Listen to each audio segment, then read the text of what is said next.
Bismillahirrahmanirrahim. Assalamualaikum warahmatullahi wabarakatuh. Waalaikumsalam warahmatullahi wabarakatuh. Alhamdulillahirabbil alamin. Wassalatu wassalamu ala asyrafil anbiya'i wal mursalin wa ala alihi wa sahbihi ajma'in. Selamat siang kawan-kawan sekalian, di Masjid Nurul Yakin. Insyaallah kita hadir siang ini dapat berkah dari Allah Subhanahu wa taala. Salawat serta salam tak hentinya kita curahkan kepada junjungan kita Nabi besar Muhammad sallallahu alaihi wasallam. Hari ini kita akan membahas mengenai pola hidup sederhana dan menyantuni kaum duafa. Sebelum kita masuk materi, saya nak tanya dulu, apa itu pola hidup sederhana? Dengan kawan-kawan sekalian, yang kalian ketahui tentang pola hidup sederhana dan menyantuni kaum duafa, coba apa? Mungkin pola hidup sederhana. Agak dikuat sedikit suaranya.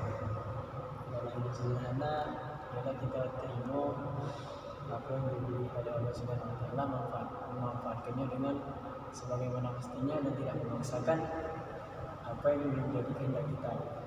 Kalau sudah memiliki, ya kita aplikasi ke apa yang sudah kita miliki. Nah, memang belum dapat dari Allah, jangan kita paksa ke. Ada lagi yang lain? Pola hidup sederhana? Apa? Oke. Kalau menyantuni kaum duafa, menyantuni kaum duafa, apa? Kira-kira yang terlintas dalam pikiran kalian menyantuni kaum duafa? Belum, kita langsung materi. Jadi yang pertama, pola hidup sederhana dalam pandangan Islam berarti membebaskan segala ikatan yang tidak diperlukan dalam rangka meraih dunia akhirat. Seperti yang dibilang oleh Ipan tadi, kita terima apa yang telah diberikan Allah dengan kita, tapi kita tidak juga apa istilahnya itu tidak maksud. Kalau memang belum diinjak Allah, sudah sabar, karena Allah memberikan kita apa yang kita butuhkan, bukan apa yang kita perlukan. Seperti itu. Jadi dari pola hidup sederhana ini berbeda dengan kemiskinan tadi. Sederhanaan merupakan suatu pilihan kehidupan untuk menjalani hidup yang fokus pada apa yang benar-benar berarti. Beda dengan kemiskinan ya. Kalau hidup sederhana itu taruhlah misalnya dia itu orang kaya, tapi pola hidupnya sederhana, tidak berlebihan, tidak foya-foya segala macam. Padahal dia punya harta yang lebih. Dia tidak berlebih-lebihan, itu pola hidup sederhana. Beda kalau dengan kemiskinan, itu beda. Hendaknya kita semua mampu mengendalikan hawa nafsu kita sehingga tidak diperdaya oleh kehidupan dunia yang penuh kemewahan, kelezatan dan kesenangan yang dapat membutakan hati kita. Karena seperti yang diomongkan tadi, jadi dari kita pola hidup sederhana itu kita mengendalikan hawa nafsu gitu. Tahu lah hawa nafsu manusia itu kan tak lebih. Lah punya motor, pengen mobil, punya mobil, pengen rumah. Nggak punya bini sikap, tak nambah dua, punya dua, tak nambah tiga, terus. Karena yang namanya nafsu itu tidak akan pernah cukup. Sampai kapanpun tidak akan pernah cukup. Allah Subhanahu wa taala berfirman di dalam Quran surah Al-Baqarah ayat 195 yang artinya, dan belanjakanlah hartamu di jalan Allah dan janganlah kamu menjatuhkan diri sendiri ke dalam kebinasaan, dan berbuat baiklah karena sesungguhnya Allah menyukai orang-orang yang berbuat baik. Jelas sampai sini? Jelas? Allah juga berfirman di dalam surah Al-Isra yang artinya sesungguhnya pemboros itu adalah kawan daripada syaitan, dan syaitan itu adalah sangat ingkar kepada Allah. Al-mubadzir kana ikhwan syaitan. Orang yang mubazir adalah saudaranya syaitan. Mubazir sini bukan cuma membuat makanan, mubazir sini itu kan poya-poya dari keruan, tidak akan manfaat. Kalau ada manfaat bagus, ini harta banyak, cuman habis tidak terkeruan. Nah itu bisa dikatakan itu mubazir, itulah kawan masyarakat. Nah, kini sekarang kita hidup di era globalisasi, abad ke-21. mana umat Islam dihadapkan dengan tantangan zaman. Selain fisik, kita berbenturan dengan pertarungan budaya dan pemikiran. Sebut saja mereka paham materialisme, hedonisme, dan lain sebagainya. Materialisme itu tadi segalanya dipandang dari materi, dikit-dikit materi, dikit-dikit materi. Ada ini, seandainya disuruh kan, ada duit tidak kira-kira? Kalau ada duitnya, lanjut, pakai duitnya, pakai web, lain kali. Nah itu salah satu. Segala sesuatu, apalagi kita di zaman sekarang ini terkena kendala yang namanya virus COVID ini kan, ya, segalanya terhalang. Banyak perusahaan tutup, orang di PHK, segala macam, banyak penghasilan kurang, banyak pengangguran dan lain sebagainya. Nabi SAW tidak pernah mengajarkan kepada umatnya untuk berlebih-lebihan dalam segala sesuatu. Nabi pun mengajarkan kepada umatnya itu untuk sederhana ya, jangan terlalu berlebihan. Kaya boleh, tapi dengan kekayaan itu dibutuhkan untuk jalan Allah, bukan untuk berbuat kemaksiatan. Seperti firman Allah di dalam surah Al-Furqan ayat 67. Walladzina idza anfaqu lam yusrifu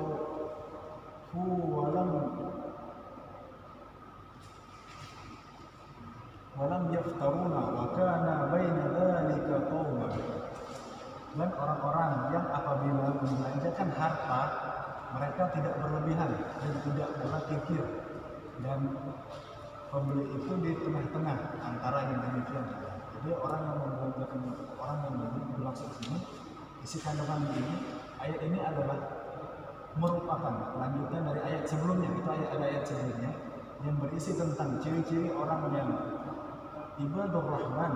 Dalam tafsir Jalalain disebutkan bahwa sifat ibadur rahman adalah ketika mereka berinfak pada keluarga mereka tidak berlebihan dan tidak pula pelit. Mereka membelanjakan harta mereka di tengah-tengah keadaan berlebihan, tidak berlebihan, dan meremehkan. Intinya infak mereka bersifat pertengahan. Ibnu Katsir juga mengatakan, beliau menjelaskan bahwa sifat ibadur rahman adalah mereka tidak mubazir, tidak boros dalam membelanjakan harta mereka, yaitu membelanjakan di luar hajat. Di sini jelas, itu jelas. Jadi mereka itu membelanjakan hartanya bukan sekedar untuk ngabis tidak keluar. Jadi ada manfaat. Mereka tidak bersifat lalai sampai mengurangi dari kewajiban sehingga tidak mencukupi. Intinya mereka membelanjakan harta mereka dengan sifat adil, tidak penuh kebaikan. Yang sikap paling baik adalah sifat pertengahan, tidak terlalu boros, tidak terlalu kikir. Jadi tengah-tengah, jangan terlalu boros gitu.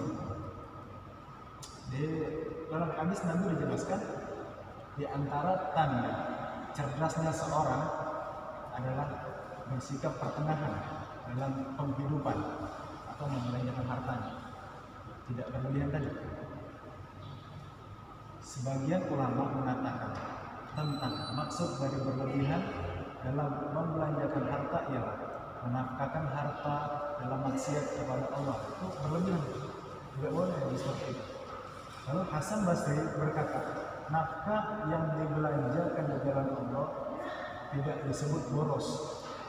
Bedanya itu kan, kalau kita belanja, kita gunakan duit kita untuk yang tidak manfaat, itu namanya boros. Tapi kalau kita gunakan duit kita, misalnya bangun kita penyelur lebih, infak untuk masjid, itu tidak dikatakan boros, itu bagus malah. Misalnya di masjid lagi ada pembangunan, infak, walaupun misalnya tidak banyak, dikit tidak masalah. Namanya infak kan. Infak itu tidak dibatasi, misalnya minimal sekian, maksimal sekian. Infak itu semampu, seperti itu. Adapun yang berikutnya itu menyangkut di kaum duafa, sama kita sebagai seorang muslim, kita berkewajiban memberikan bantuan kepada orang-orang yang membutuhkan. kan hal yang seperti itu banyak biasanya terjadi kalau bulan puasa. Karena kita seorang muslim, maka kita, apalagi di samping kita ada tetangga kita yang masih memiliki kekurangan atau dan lain sebagainya, maka kita berkewajiban untuk membantunya. Mungkin dia gak ada gawe, kita punya misalnya ada lahan, suruh lagi tidak masalah. Mungkin dari situ dia kan bisa untuk mencukupi kebutuhan ekonominya dan lain sebagainya. Dan juga kan kita memang diajarkan untuk saling membantu. Watawassaw bil haqq watawassaw bis sabr. Kita saling membantu untuk kebaikan. Tapi ingat, watawassaw bil haqq watawassaw bis sabr. Kita untuk membantu saling kebaikan dan dalam kesabaran. Adapun firman lainnya, wa ta'awanu 'alal birri wat taqwa wa la ta'awanu 'alal itsmi wal 'udwan. Saling tolong menolong kamu dalam ketakwaan. Ketakwaan ini bukan cuma sekedar sholat dan lain sebagainya. Adapun kita bantu dia, misalkan dia yang tadi dia menjaga, kita tunjuklah untuk dia cari penghasilan di situ. Itu kan bisa mengarahkan dia dan untuk bisa juga mencegah dia dari perbuatan munkar. Akhirnya dia tidak kate gawe kan, nyari gawe ke sini tidak kate, ujung-ujungnya gawenya maling, nyopet dan lain sebagainya. Nah, itu manfaat dari kita membantu Afal, salah satunya itu menghindarkan dia dari perbuatan yang sangat yang perbuatan yang dilarang, contohnya tadi maling dan lain sebagainya. Nah, dan juga kita yang membantu dia itu juga dapat pahala dari kita membantu dia. Mungkin dari penjelasan yang singkat ini ada yang nak ditanyakan, mungkin silakan sebelum kita ke akhir dari materi kita hari ini. Ada yang nak ditanyakan terkait dari pola hidup sederhana dan menyantuni kaum duafa? Kalau tidak ada, mungkin kita akan kesimpulan dari materi kita. Kira-kira dari materi yang kita bahas hari ini, kesimpulannya apa? Yang pertama dari kita pola hidup sederhana. Intisari yang bisa kita ambil dari pola hidup sederhana ini. Yang pertama, tidak berlebihan. Yang kedua,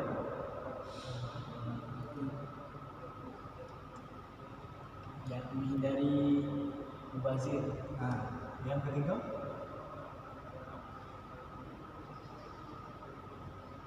ada yang jelas dengan pola hidup sederhana ini kita bisa mengendalikan hawa nafsu kita.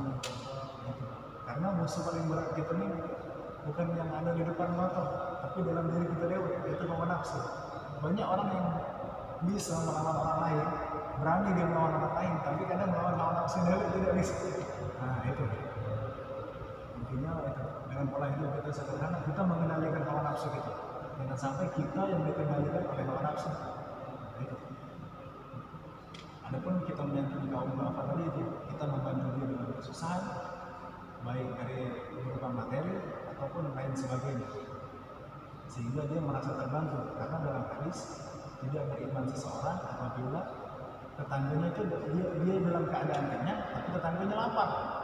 Tidak dikatakan beriman orang seperti itu. Mungkin sampai sini sudah paham kira-kira?